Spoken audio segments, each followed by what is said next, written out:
Vamos al texto bíblico, iniciando ya en Gálatas capítulo 4, versículo 19. En Reina Valera dice de la siguiente manera: hijitos míos, por quienes vuelvo a sufrir dolores de parto hasta que ¿qué? Cristo sea formado en vosotros. Ahora, en la versión NTV, Nueva Traducción Viviente, vamos a leer desde el versículo 8 en adelante para entrar un poquito más en contexto. ¿Están listos? Dice así la palabra del Señor: antes de conocer a Dios, ustedes los gentiles eran de los dioses que ni siquiera existen. Así que ahora que conocen a Dios, o mejor dicho, ahora que Dios lo conoce a ustedes, ¿por qué quieren retroceder y convertirse otra vez en esclavos de los débiles e inútiles principios espirituales de este mundo? Pretenden ganarse el favor de Dios al cumplir con ciertos días o meses, estaciones o años. Temo por ustedes. Quizás todo el arduo trabajo que hice entre ustedes fue... Ay, Señor. Amados hermanos, les ruego que vivan como yo, libres de esas cosas, pues yo llegué a ser como ustedes, los gentiles, libre de esas leyes. Ustedes no me trataron mal cuando yo les prediqué por primera vez. Ay, perdón, disculpen. Está enfocado. Aunque mi condición los tentaba a no aceptarme, ustedes no me despreciaron ni me rechazaron. Todo lo contrario, me recibieron y me cuidaron como si yo fuera un ángel de Dios o incluso el mismo Cristo Jesús. Versículo 15. ¿Dónde ha ido a parar el espíritu de alegría y de gratitud que antes tenían? Estoy seguro de que ustedes se hubieran arrancado los propios ojos para dármelo y de haber sido posible. ¿Acaso ahora me volví enemigo porque les digo la verdad? Esos falsos maestros están muy ansiosos de ganarse el favor de ustedes, pero sus intenciones no son nada. Lo que quieren es aislarlos de mí para que ustedes solo le presten atención a ellos. Si alguien quiere hacer cosas buenas por ustedes, no hay ningún problema, pero que lo haga en todo tiempo, no solo cuando estoy con ustedes. Versículo 19. Oh, mis hijos queridos, siento como si volviera a sufrir dolores de parto por ustedes y seguirán hasta que Cristo se forme por completo en sus vidas. Desearía estar con ustedes en este momento para poder hablarles en otro tono, pero estando tan lejos, no sé qué más puedo hacer para ayudarles. Señor, te damos gracias por este tiempo. Gracias, Señor, por tu palabra. Gracias, Señor, por lo que tú haces y seguirás haciendo en nosotros y a través de cada uno de nosotros. Te pedimos, Señor, que esta palabra quede sellada y sembrada en nuestros corazones, no solamente para escucharla, Señor, sino también para ponerla en práctica, entendiendo que la fe sin obra es muerta. A ti sea toda la gloria y la honra, en el nombre de Jesús. Amén y amén. Mire, déjeme decirle que nadie hace iglesia o funda iglesia porque está aburrido en su casa. ¿Sí o no? Nadie agarra y dice: estoy aburrido, no tengo nada que hacer, ya TikTok no me alimenta, ya las redes sociales no me entretienen, vamos a hacer iglesia. ¿Pasa eso de esa manera? Yo creo que no. Nadie funda iglesia para hacerse millonario. Más bien, uno se despoja de lo que uno tiene para dar inicio a la obra del Señor. Nadie funda iglesia por el aplauso de las personas. Es mucho más fácil convertirse en influencer en el día de hoy que fundar iglesias por el aplauso de las personas. ¿Sí o no? El mismo Jesús, que era conocido por las multitudes, amado por las multitudes cuando les convenía, eran las mismas multitudes que en un momento le dieron la espalda a tal punto de querer matarlo y crucificarlo. Mire, el camino del Señor es apasionante. El camino del Señor es para gente clara, entendida en lo que significa y representa decir verdaderamente: yo soy cristiano. Usted se ha plantado en algún momento y ha pensado en algún momento qué significa ser cristiano. Porque hoy muchos coquetean con la idea del evangelio.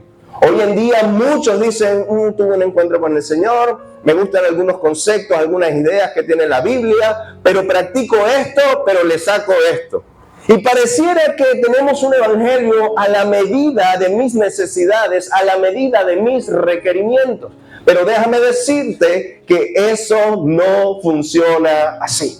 Porque cuando nosotros aceptamos al Señor, nosotros aceptamos el todo de Dios en la vida de cada uno de nosotros. Mire, amamos al Dios que bendice y que prospera, ¿sí o no? Pero también tenemos que amar al Dios que en medio de los procesos se muestra a favor de cada uno de nosotros. Porque decimos, wow, gloria a Dios, el Señor me bendijo, tengo casa, carro, tengo esto, tengo aquello. Pero la Biblia dice que en el mundo tendréis aflicciones. Es una promesa que cada uno de nosotros tenemos y que no queremos abrazar ni queremos tomar, ¿sí o no? Pero dice también, pero confíen, porque yo he vencido al mundo. Es entender que el evangelio es completo. Desde el Génesis hasta el Apocalipsis. Yo no puedo tomar algunas ideas abstractas conforme a la medida de lo que yo necesito en un momento determinado, sino que tengo que abrazar el todo de Dios en mi vida cristiana. Mire, Pablo, para poder ser apóstol, se tuvo que meter en muchísimos líos. La única preocupación que Pablo tenía antes de ser un apóstol era perseguir a la iglesia. ¿Sí o no? Pero después de un encuentro con el Señor, sus problemas se multiplicaron. Y esa parte no nos gusta a nosotros de la Biblia. Esa parte del evangelio quisiéramos como que omitirla, agarrar un tipo y echarle así como que esto no me gusta. Pero Pablo tuvo que lidiar también con la persecución. Pablo tuvo que lidiar con el encarcelamiento. Pablo tuvo que lidiar con las iglesias que avanzaban y retrocedían. En este escrito, Pablo estaba en Macedonia en su tercer viaje misionero, cuando ya en Gálatas habían problemas. Imagínense usted, una persona que funda una iglesia, se va muy lejos pensando que todo va a funcionar de maravilla y se entera, mira, esta gente está volviendo atrás. Vamos a escribirle una carta, cabezones, ¿qué hacen con esto? ¿Hasta cuándo? Hacer iglesia es algo que solo los valientes pueden hacer. Usted y yo. Cada vez que dice, soy cristiano, somos cristianos, estamos diciendo, Señor, quiero abrazar el todo de Dios sobre mi vida. No te quedes solo con lo que te conviene. Comienza a amar cada proceso, cada temporada, aunque no lo comprendas, aunque no lo entiendas. Decir, Señor, tu palabra dice que en el mundo voy a tener aflicciones, pero yo confío porque ya tú has vencido al mundo. Mire, para eso hay que entender algunos conceptos fundamentales. Diga conmigo, misión, visión y llamado. ¿Alguien ha escuchado estos conceptos en algún momento? Sí. Qué bueno. Quiero regalar una perspectiva acerca de estos tres conceptos básicos, porque tienen mucho que ver con la eclesiología. Porque misión, visión y llamado son conceptos básicos y elementales que usted y yo, como creyentes en el Señor, que queremos que Cristo sea formado en cada uno de nosotros, debemos manejar, entender y trabajar en pro de ello. La misión, ¿en qué consiste? La misión es universal. Mateo capítulo 28 dice, por tanto, id. La iglesia en Petare, la iglesia donde yo estoy, ustedes en Montalbán, la iglesia perseguida en China, la iglesia en Nigeria, la iglesia en Corea del Norte, la iglesia en Corea del Sur, tienen la misma misión. Por tanto, id y haced discípulos. Eso es algo que no es negociable. Si usted dice que es cristiano, si usted dice ser iglesia, usted tiene que cumplir con esa misión. ¿Me está entendiendo lo que le quiero decir? Amén. Cada vez que usted entra por ese acuerdo y dice, yo acepto a Cristo como mi único suficiente Salvador. Sí, lo aprendíamos ahorita en el primer tema, que la conversión y el arrepentimiento es un proceso más allá de un evento. Y en medio de ese proceso, más allá de un evento, todos los días yo decido cumplir con esa misión. Esa misión es universal. En segundo lugar, la visión. La visión es la manera en la cual yo voy a cumplir con la gran comisión. Eso es dado a la iglesia no universal, sino a la iglesia local. Y lo bueno que hay que entender de esto es que es contextual. ¿A qué se refiere que sea contextual? Conforme a los tiempos y conforme a la demografía en el cual está situada la comunidad de fe. Les pongo un ejemplo. ¿La iglesia antes de pandemia, pandemia y pospandemia es la misma? ¿Por qué? Porque el contexto nos llevó a revisionar la manera de cumplir con la gran comisión. ¿Sí o no? Por eso en ese tiempo gente que ni pendiente con redes sociales se tuvieron que actualizar y decir, ¿cómo es eso de los live? ¿Cómo hacemos para transmitir? Hay que invertir en un mejor internet. Ahora sí hay que comprar un teléfono para la iglesia. Gloria a Dios por la iglesia que lo hacían antes de pandemia, pero en la pandemia muchas iglesias revisionaron la manera de hacer iglesia porque había un contexto muy particular para proyectar el mensaje del evangelio. La manera de hacer iglesia de Petare es distinta a la que está acá. ¿Y sabe cuál es el problema que tenemos nosotros a veces como iglesia? Que criticamos la visión de la iglesia local, cuando debemos entender que más que competencia somos complementos dentro del cuerpo de Cristo Jesús. Yo sé que tiene hambre, pero aplauda más fuerte.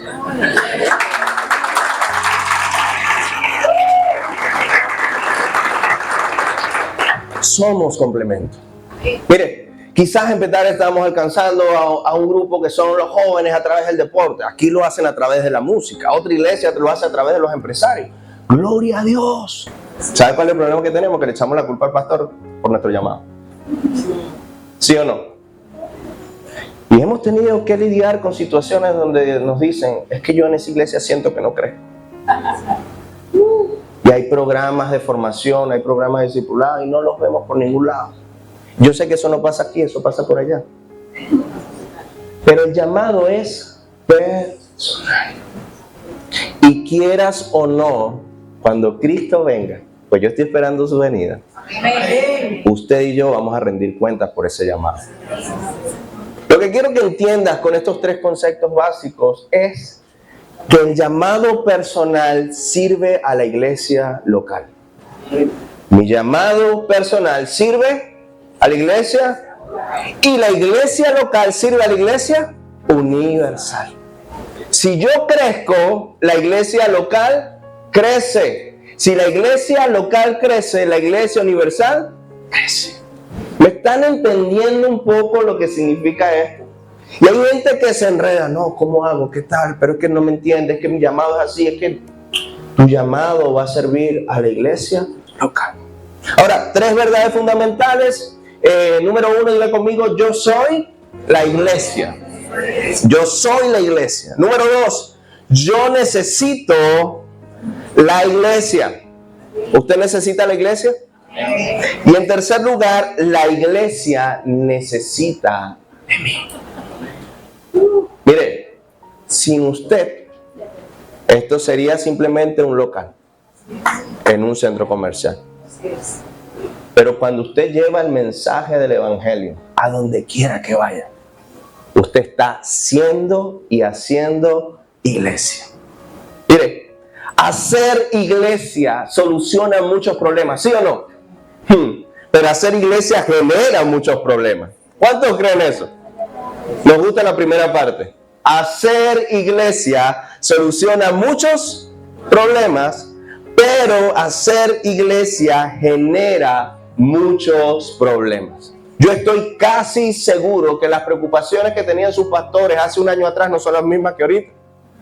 Porque quizás hace un año atrás era, ¿qué local vamos a tener? ¿Cómo vamos a iniciar? ¿Cuántas sillas vamos a comprar? Ya ahorita están pensando o en un local más amplio, hacer un segundo culto, comprar más sillas o poner una mezanina, tumbar el techo, no lo sé. Pero hacer iglesia soluciona problemas, pero también genera nuevos problemas. Y es necesario entender que crecer duele, pero no crecer va a doler muchísimo, pero muchísimo más. ¿Me está entendiendo lo que le quiero decir? Entonces, cuando yo digo que Cristo tiene que ser formado en mi vida, yo no solamente soy parte de la solución de los problemas, sino también voy a comenzar a generar nuevos problemas que va a causar incomodidad para que haya crecimiento. Cuando usted va, por ejemplo, al ejemplo de un parto, un niño está 9 meses dentro del vientre de su madre, tiene que salir de allí, no va a estar allí toda la vida, tiene que generarse un cambio, y ese cambio genera un problema, donde hay que cortar el cordón umbilical, alimentarlo de otra forma y comprar pañales. Un nuevo problema porque el niño está creciendo.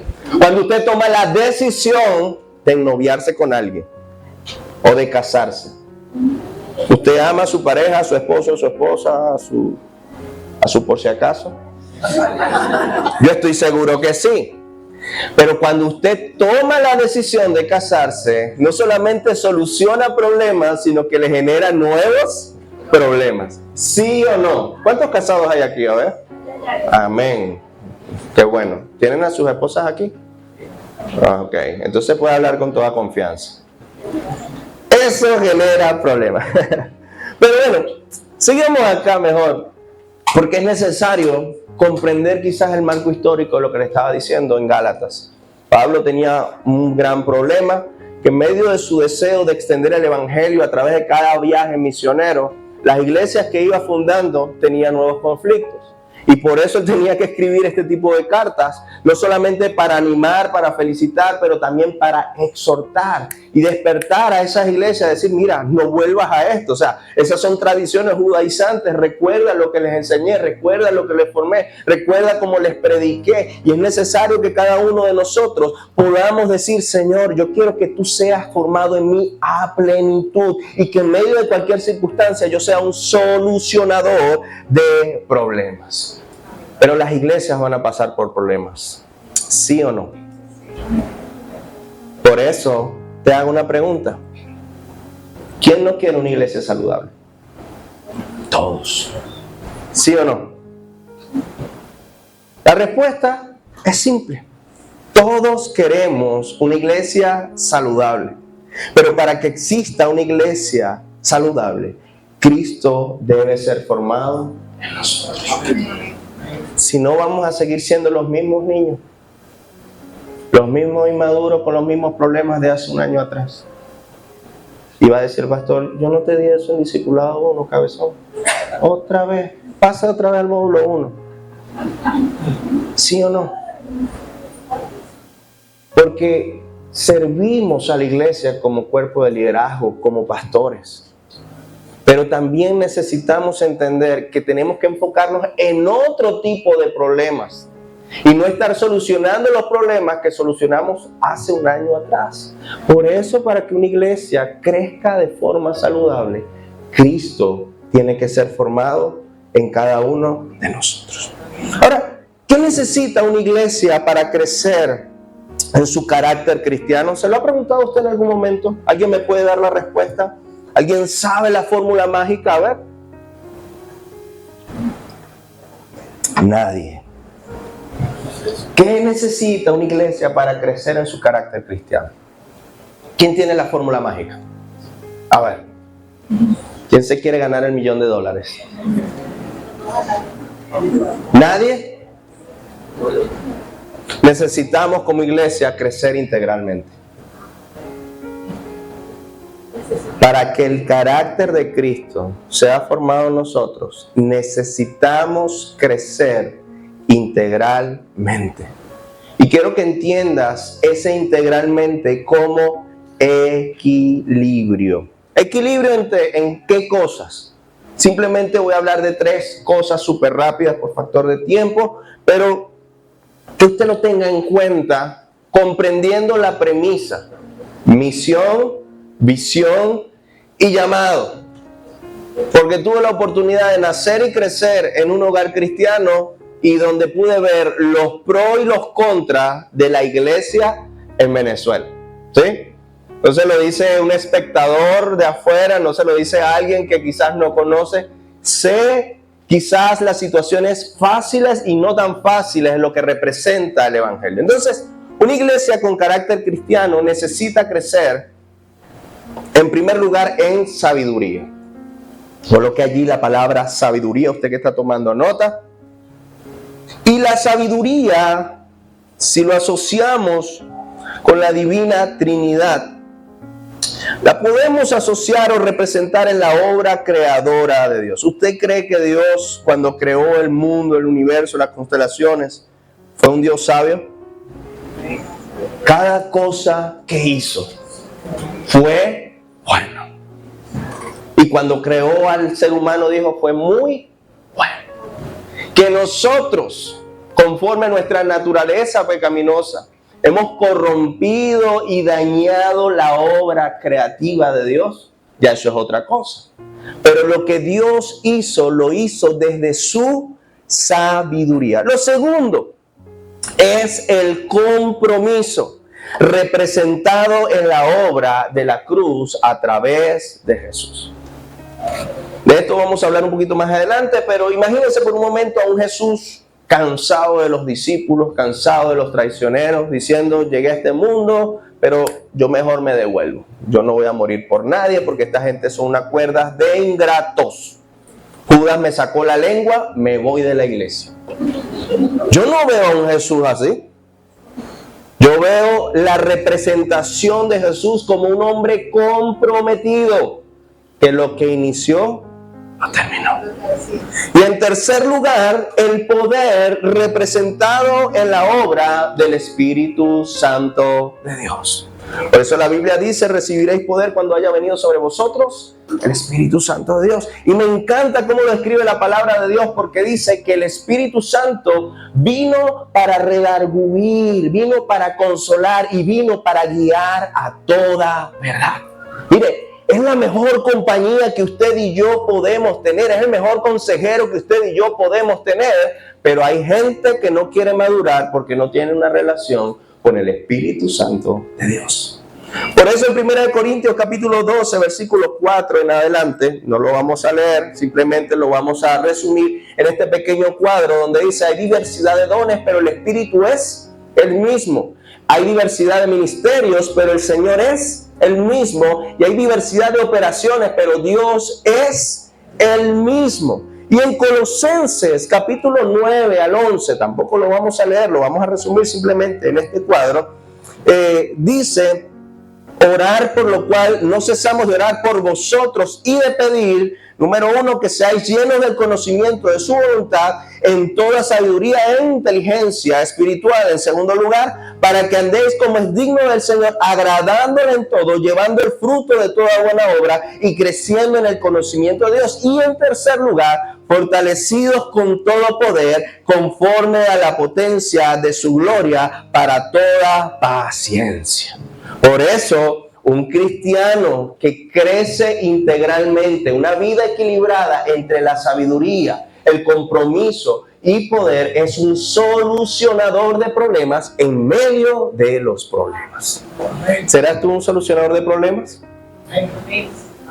¿Serás tú una persona a la cual se le puede confiar algo porque es comprometida con lo que está haciendo?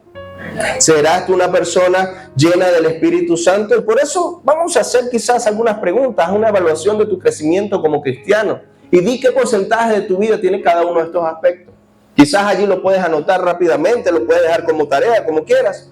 Pero usa un ejemplo en sabiduría, que es conocimiento, en compromiso, que es la responsabilidad dentro del hacer iglesia, y el poder, que tiene que ver con la espiritualidad. ¿Qué porcentaje le das tú a ese equilibrio? Y sin ánimos de criticar, diciendo que somos complemento como iglesia de Jesucristo, muchas iglesias no crecen, otras son full comprometidas, pero no hay poder. Necesitamos un equilibrio en estas tres áreas. ¿Qué porcentaje le das? ¿Qué porcentaje representa la sabiduría, el conocimiento en tu vida? ¿Qué porcentaje representa el compromiso? ¿Y qué porcentaje representa la espiritualidad. Mire, hay una premisa en el liderazgo que dice que no puede haber responsabilidad sin autoridad y no puede haber autoridad sin responsabilidad. Pero nosotros necesitamos crecer integralmente. ¿Estamos claros? ¿Estamos listos con esto? ¿Sí? Ok. Vamos a desarrollar entonces esos aspectos. Dije en primer lugar, sabiduría. Por eso Santiago capítulo 1 versículo 5 dice, y si alguno de vosotros tiene falta de sabiduría, ¿qué tienen que hacer? En la iglesia no hay brutos, ¿sí o no? Hay gente que simplemente no está orando. Son dos cosas totalmente diferentes. Tenemos que pedirle al Señor que nos dé sabiduría, pero tenemos que prepararnos, ¿sí o no?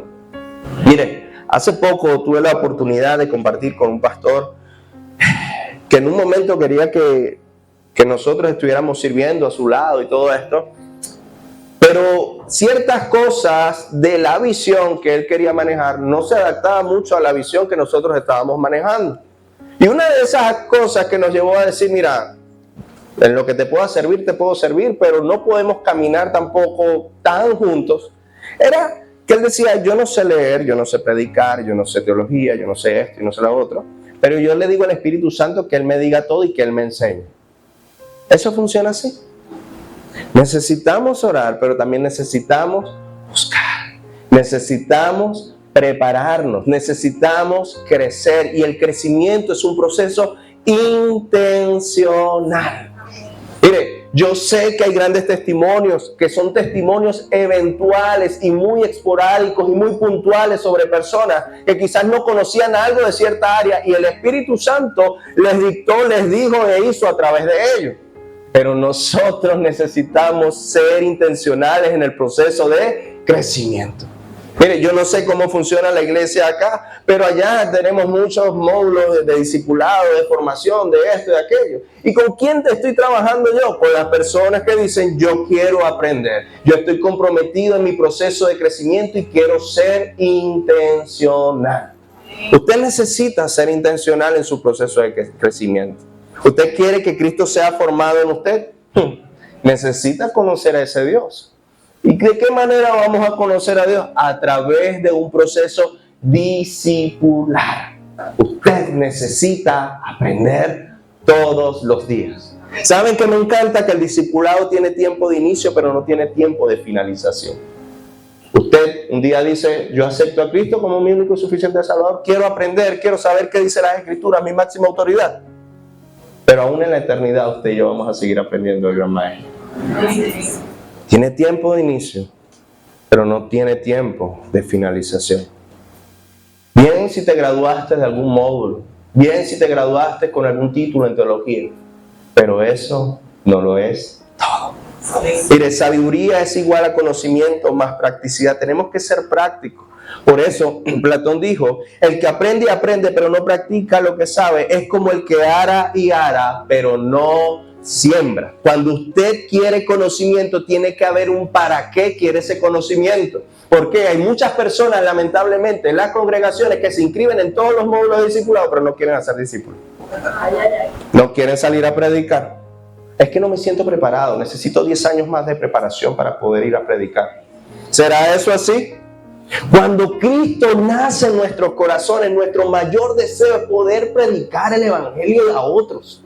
Es poder dar testimonio de quién es Cristo en cada uno de nosotros. Si nosotros vamos a Marcos capítulo 5, por lo menos vamos a encontrar la historia del endemoniado Gadareno. Y una vez que este hombre fue libre, él quería seguir a Jesús, pero Jesús le dijo, no, ve a Decápolis y habla de lo que fue hecho contigo. Un hombre que tuvo un encuentro personal con el Señor quiso hablar de Jesús. Entonces, el que aprende y aprende, pero no practica lo que sabe, es como el que ara y ara, pero no siembra. Confucio dijo, el conocimiento sin práctica es inútil, y la práctica sin conocimiento es peligrosa. Tengamos mucho cuidado con eso. Por eso, Proverbios 3:19 dice, Jehová con sabiduría fundó la tierra, estableció los cielos con entendimiento. ¿Sabes qué me encanta? Cuando la gente razona, cuando la gente cuestiona, cuando la gente duda, porque eso quiere decir que viene a la iglesia pensando. A veces tenemos congregaciones, tenemos iglesias donde pareciera que le dijeran, deja el cerebro afuera, entra y todo lo que yo te diga, di amén, gloria a Dios.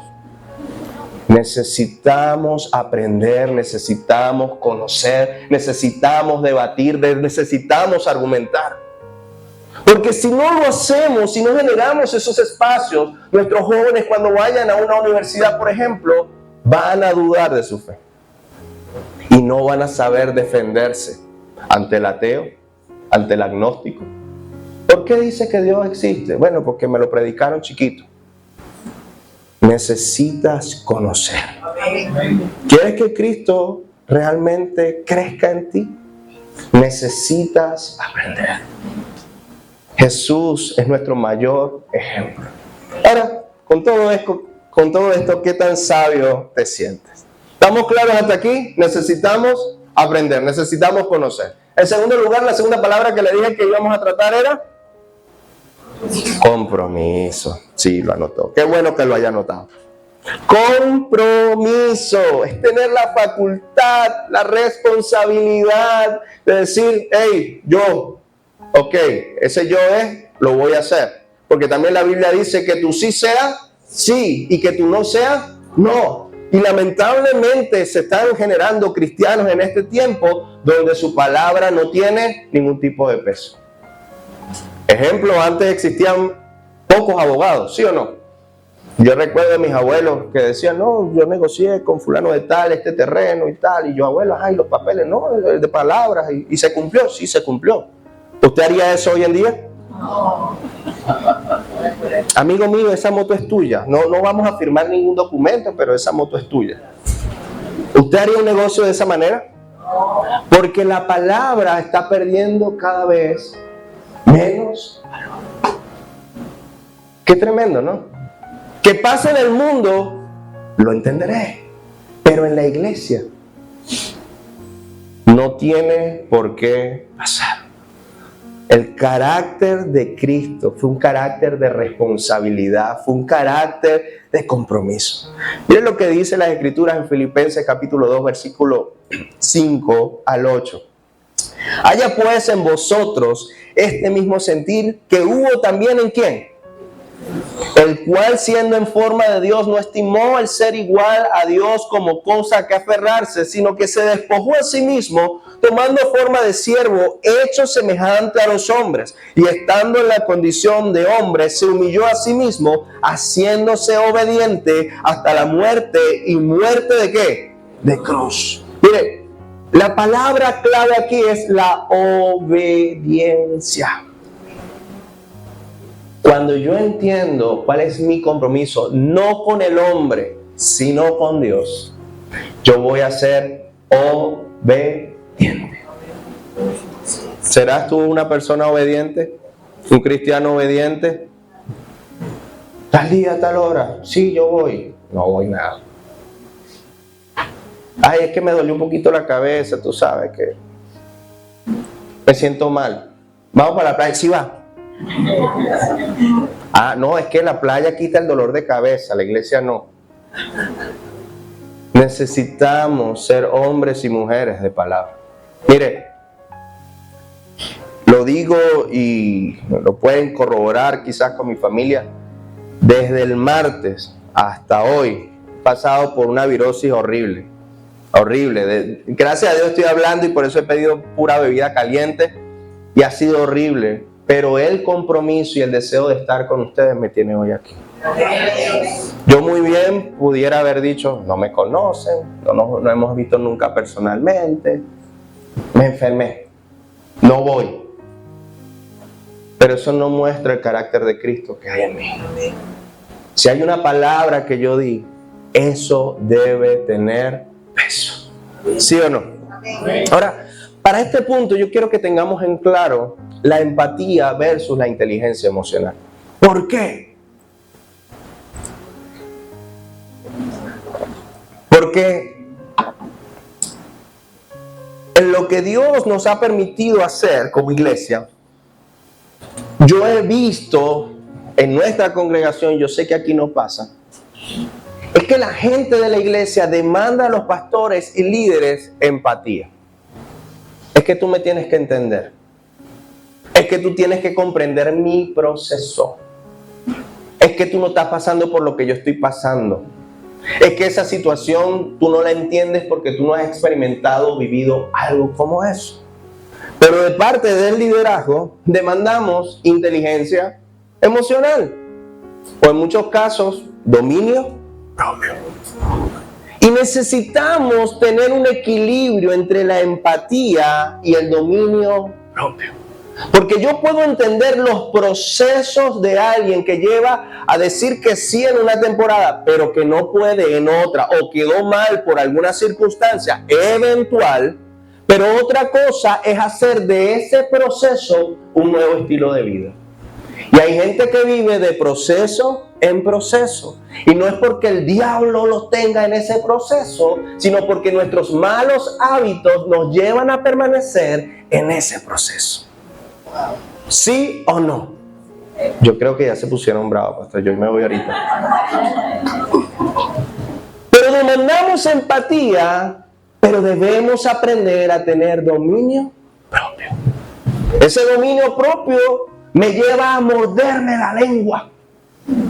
Cuando quiero pegar 4 gritos en una reunión porque lo que dijo fulana o fulano, eso pasa allá, aquí no. Ese dominio propio me lleva a pensar bien de las personas y no pensar mal. Porque la benignidad es un fruto del Espíritu. Pero la malicia es obra de la carne. Y el Señor nos exhorta y nos manda a tener discernimiento, no malicia. Yo sé por dónde viene. Yo sé lo que va a hacer. Mira cómo me miró. Eso es que tiene algo en mi contra. A lo mejor tiene un dolor de estómago y por eso está viendo mal a la gente. Y usted se está haciendo una idea equivocada. Si usted quiere que Cristo sea formado en usted, tiene que aprender lo que es la empatía, pero también el dominio propio. Mire, yo sé que allá, aquí no pasa, allá sí. Pero me ha sorprendido años atrás, un sábado en la noche, pastor, ore por mí mañana que me voy del país. Uy, ¿y en qué momento tomaste esa decisión? No, yo tenía meses orando por esto. Y no es que nosotros no somos dueños de nadie. Pero la empatía y el dominio propio, conforme al compromiso de estar en la iglesia local, porque tu llamado sirva a la iglesia local, ore por mí porque estoy considerando esta decisión. Con tiempo. El pastor no te va a decir que no. Simplemente va a orar por ti y te puede dar un consejo conforme a la palabra de Dios. Pero hay gente que no hace parte de los procesos a sus pastores de la toma de decisiones. Simplemente notifican decisiones. ¿Sí o no? Sí. Aquí no pasa, eso pasa allá. Mira, ore por mí que mañana me voy del país. ¡Wow! Sin tomar en cuenta todo el desbarajuste que pueden dejar dentro de la congregación.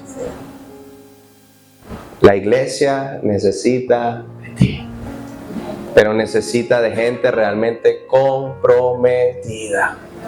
Mire, hay quizás algunas recomendaciones, no voy a profundizar mucho en ello, pero se las digo rápidamente. En primer lugar, conoce tus propias emociones. Cuando yo tengo dominio propio, yo tengo que aprender a conocer mis emociones, ¿sí? Hay algo que se conoce en neuroliderazgo como la reacción versus la respuesta. La reacción viene dada desde el subconsciente. Cuando usted reacciona, ¿usted lo hace desde dónde? Desde el subconsciente. Es algo, un reflejo involuntario del cerebro que se da por 4 aspectos: la cultura, las relaciones, las experiencias, la cultura, las relaciones, las experiencias y la crianza. Son los 4 aspectos fundamentales por el cual usted reacciona. Usted puede ver un hermano ahorita bendecido, prosperado en victoria, llorando, gloria a Dios, salió brutal en la foto de las redes sociales, pero sale allá afuera y dice 3 groserías porque alguien lo pisó. ¿Qué ocurrió allí? No quiso hacer eso, pero la reacción lo llevó a hacer eso, dado por la cultura, las relaciones, las experiencias y la crianza. que es necesario comprender cuando yo conozco mis emociones y tengo dominio propio, yo tengo la capacidad no de reaccionar ante la vida, sino de responder ante la vida. Por eso cuando usted le pone un examen, en el enunciado del examen no le dice, reaccione ante las siguientes preguntas, ¿sí o no? Si no estudió para el examen, va a reaccionar, claro que sí. Va. ¡Wow! A usted le dice el enunciado, responda ante las siguientes. Porque la respuesta viene dado del consciente. Es un proceso de razonamiento. Por eso el Señor Jesús exhorta a los discípulos cuando Él se presenta en la barca, cuando estaba la gran tormenta, porque Él venía de hacer un milagro y ellos ya sabían quién era Jesús, el poder que tenía Jesús, y lo que menos esperaba que los discípulos reaccionaran, sino que comenzaran a dar respuestas. Mi pregunta en esta hora es, ¿tú estás reaccionando o estás respondiendo ante la vida cristiana?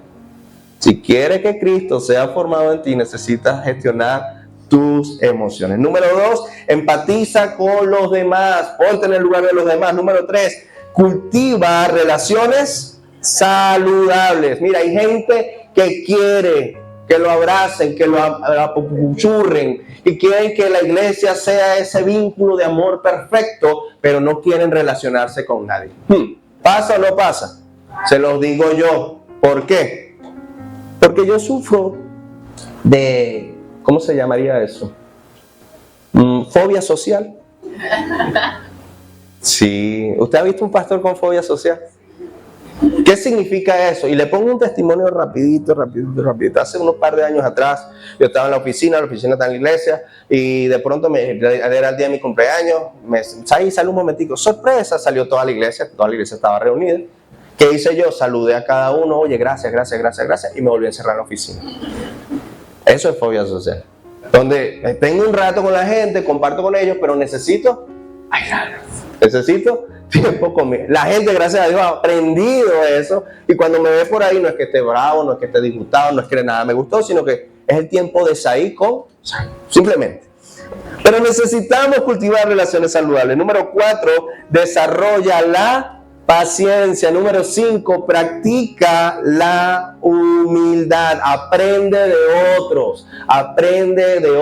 Podemos aprender incluso de los nuevos creyentes, porque hay cosas que están funcionando bien, pero pueden comenzar a funcionar mucho mejor. Por eso la visión es contextual y se puede ir revisionando en el tiempo. Número 6, fomenta la unidad. Número 7, ofrece apoyo emocional. Número 8, gestiona el estrés. Ay, Señor Jesús, la enfermedad del 2+1. Necesitamos gestionar el estrés sabiamente. Hace tiempo tuvimos la oportunidad de compartir en una reunión y estábamos un poquito estresados con el equipo. Sabes que hacer iglesia no es fácil porque soluciona problemas, pero también genera otro tipo de problemas. Y teníamos reunión después del servicio, y ¿sabes qué le dije yo? Vámonos para la playa. Y nos fuimos a la playa y tuvimos la reunión en la playa. La mejor reunión de equipo de trabajo que pudimos tener a la orilla del mar. Gloria a Dios. Una nueva visión para la iglesia Vida Abundante.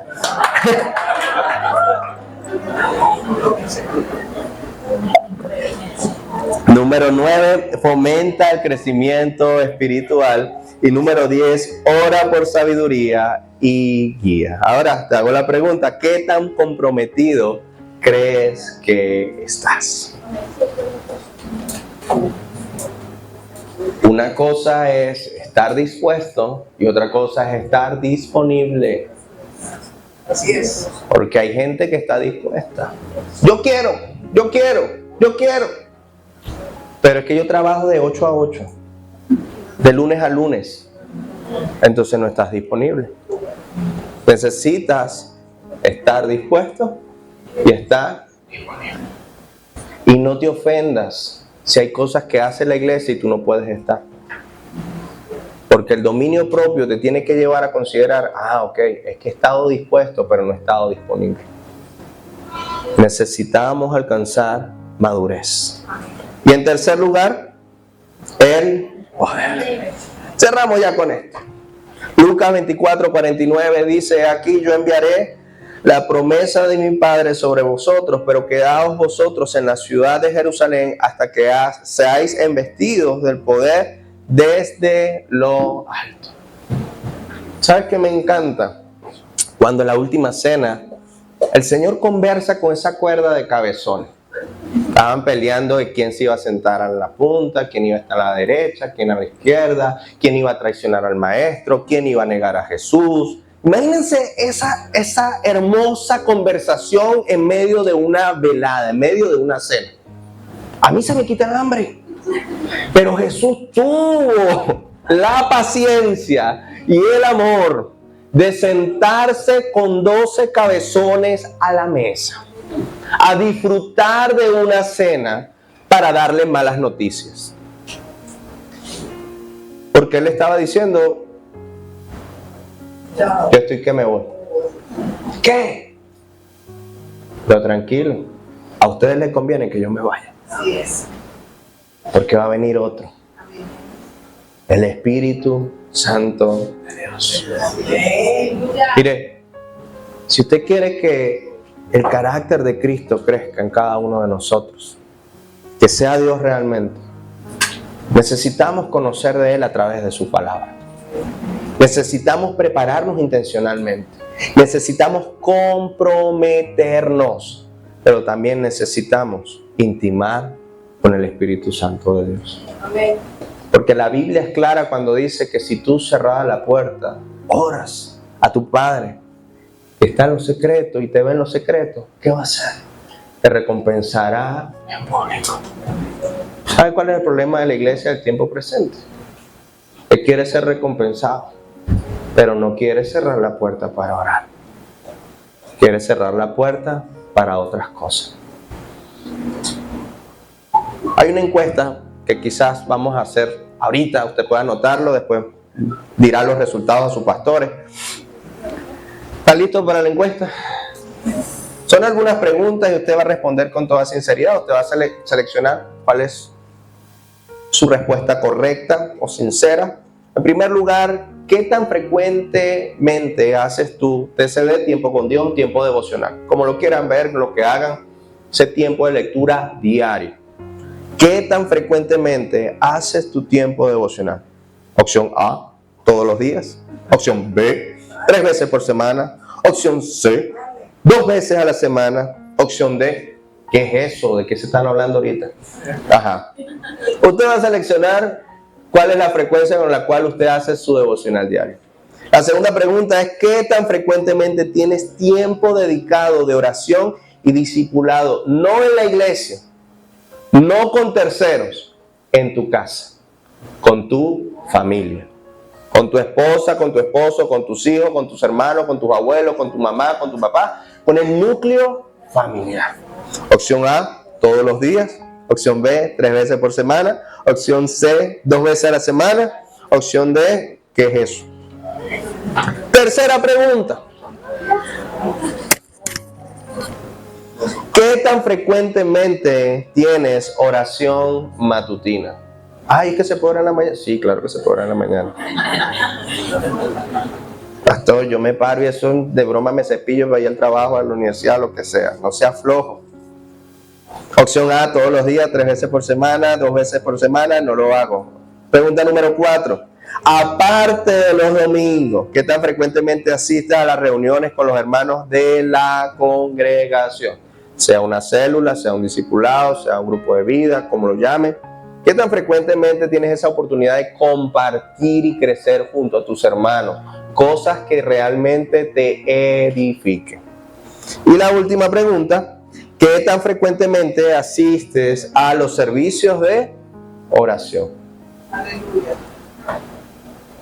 Yo sé que aquí no pasa, pero pasa allá. Donde yo, siendo el pastor, el mensaje principal para mí en el cual yo predico no son los domingos, sino los miércoles, en nuestro servicio de oración. Porque le digo a la gente de la iglesia, realmente los que vienen los miércoles al servicio de oración son las personas comprometidas. Los demás son rellenos. Gloria a Dios por los que vienen, bienvenidos son, abrazos para ellos, pero son personas que se conforman, pero no quieren pagar el precio conmigo. Y les digo, si usted no quiere orar conmigo, tampoco va a ministrar conmigo. Sencillo, fácil. Algunos me quieren, otros me odian. Pero si no hago así, entonces mañana no puedo venir para acá, pastor. Entonces es un beneficio también para usted. Entonces, haciendo su encuesta, usted va a totalizar. La opción A son 100% o 100 puntos, la opción B 75, opción C 35 y opción D 0%. ¿Qué va a hacer usted? Usted, conforme a esas 5 preguntas, suma todos los puntos que le dio y lo promedia entre ¿cuánto? Entre 5. Ese porcentaje, quizás, no voy a decir así está tu vida espiritual, pero si el resultado de todo dado esta encuesta representa tu espiritualidad, ¿qué tanta autoridad espiritual tienes tú? 100%, 75%, 25%, 0%.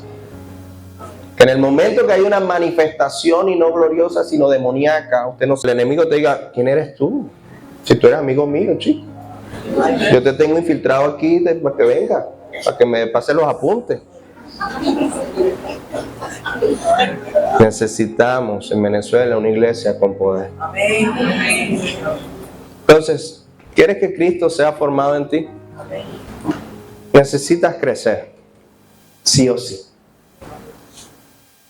Esa lucha que tenía Pablo con la iglesia. Cabezones, otra vez. Yo aquí en mi tercer viaje misionero, proyectando y haciendo iglesia en otros espacios, pensando que ya esto había pasado, y ustedes van a volver con las tradiciones judaizantes. ¿Hasta cuándo? Por eso Pablo le dice, hijitos míos, yo deseo que Cristo sea formado en cada uno de ustedes. ¿Sabes qué me encanta de la naturaleza de Dios? Que la Biblia dice que el que comenzó la buena obra la perfeccionará ¿hasta cuándo? Hasta el día de su venida. Eso me enseña que Dios todo lo que inicia lo termina. Y que en cada uno de nosotros también está esa naturaleza. Todo lo que comienzas. El pastor hablaba en la mañana acerca de la palabra permanecer. ¿Escucharon? Y dice que el que permanece, ese lleva mucho fruto. ¿Sabes qué significa la palabra permanecer? Estar por completo. Cuando yo digo que permanezco, es porque estoy por completo. Cuando yo digo que permanezco en Cristo, es porque estoy por completo. ¿Cuál es mi invitación en esta tarde? Que sea así con pedazos rotos, quebrados, como tengas el corazón, lo entregues todo. Que el Espíritu Santo es especialista en unir cada una de esas partes y hacer algo muy valioso. Pero a veces nuestra vergüenza, nuestro orgullo, nos lleva a cerrar el corazón y decir, Señor, yo sé que tú puedes, que eres todopoderoso, toma esto. Pero cierro esta parte. ¿Estás dispuesto a entregarlo todo? Y hablo de tu vida, tu corazón. Cierra tus ojos por un momento. Miren, según la historia de la iglesia ha pasado por 4 eras importantes. La primera era, la iglesia primitiva, donde el gran desafío fue la persecución. Se habían inventado miles de formas de cómo torturar y perseguir cristianos. De la noche a la mañana, el Imperio Romano dijo, no lo vamos a perseguir más, ahora somos amigos. Vamos a hacer una alianza iglesia-imperio. Abriendo la brecha a la segunda era, que era la iglesia imperial, donde el Estado decía, ustedes pueden funcionar, pero van a predicar lo que yo les diga. Y van a callar lo que yo les diga. ¿Cuál era el desafío? El acomodarse a las circunstancias. Porque si los principios y convicciones como creyentes no agradaban al imperio, tú ibas preso y te mataban y te torturaban, como en la era anterior. La tercera era es la era medieval, donde el gran desafío era no tener acceso a la palabra de Dios, cosa que tú y yo tenemos de forma gratuita a través de medios digitales. y de ministerios grandes como los Gedeones que reparten tratados, que reparten Nuevo Testamento para poder tener acceso a la palabra de Dios. Pero no leemos la palabra de Dios. La era medieval no tenía esa bendición. Y la última era es la era contemporánea en la que estamos viviendo tú y yo. ¿Sabes cuál es el desafío? El entretenimiento. Estamos tan entretenidos que los eventos de cantantes, de conciertos, se llenan. Pero si tú dices clamor, vigilia, ayuno, si dices formación discipular, hay que estar detrás de la gente. Porque el cristiano del tiempo presente quieren que lo entretengan. No estoy en contra de los conciertos, no estoy en contra de los eventos, no estoy en contra de todo esto que inician un proceso en la vida de las personas. Pero necesitamos, sí o sí, analizar nuestras prioridades como creyente y como iglesia. Sabiduría, compromiso, poder.